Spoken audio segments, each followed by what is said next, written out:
আজ আমি বেলের শাক রান্না করব। তো কিভাবে রান্না করি আমার সঙ্গে থেকে দেখুন। বেলের শাকগুলো আমার বোনের বাড়ির ছাদে হয়েছিল, সেখান থেকে আমি তুলে এনেছি। এগুলো এখন আমি রান্না করব। আমি খুব ভালো করে এই বেলের শাকগুলো ধুয়ে নিচ্ছি, আর এর সঙ্গে আমি কাঁচামরিচগুলো দিয়ে দিয়েছি, একবারে সিদ্ধ করে নিব। এই জন্য খুব ভালো করে ধুতে হবে, নাহলে বালি থেকে যাবে। এই বেলের শাক আমাদের খুলনা অঞ্চলে বেলের শাক নামে চিনি, জানি না কোন কোন অঞ্চলে এর কী নামে আপনারা জানেন, জানলে আমাকে কমেন্টে জানাবেন।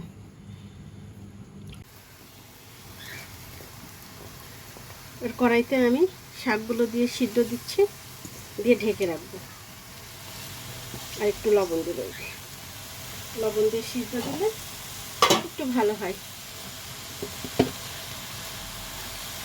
পরিমাণ মতো লবণ দিয়ে দিচ্ছি।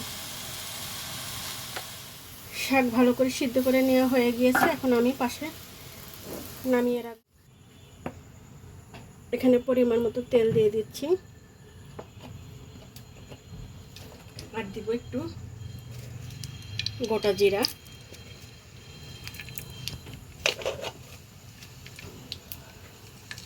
জিরা একটু ভাজা ভাজা হয়ে গেলে, একটু বেশি ভাজা হলে এখানে পেঁয়াজ আর রসুন দিয়ে দিব।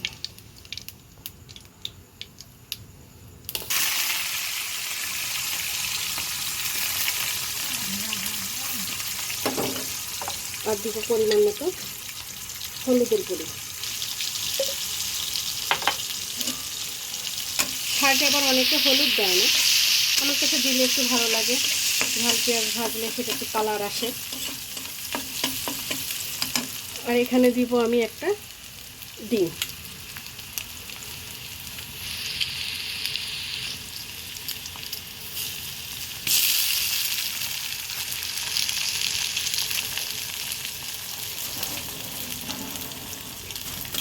ডিমটা দিয়ে এভাবে ভালো করে নিয়ে নেড়ে চেড়ে নেব।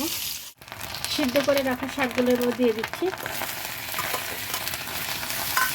শাক আর ডিম একসঙ্গে মেখে গিয়েছে একেবারে। এবার আমি 5 মিনিট এইভাবে রান্না করে নেব। রান্না করে আপনাদের দেখাবো কেমন হলো। এখন গরম ভাতের সঙ্গে আমি খাবো। এখন আমি গরম গরম শাক দিয়ে ভাত খাবো। ঈদের পর থেকে মাংস খেতে খেতে আর ভালো লাগছে না, তাই এখন রাতের বেলা শাক ভেজে আমি এখন খাবো, এবং সঙ্গে 3টা কাঁচামরিচ নিয়েছি। ভালো লাগলে লাইক, কমেন্ট, শেয়ার, সাবস্ক্রাইব করেন, আর আমার চ্যানেলের পাশে থেকে।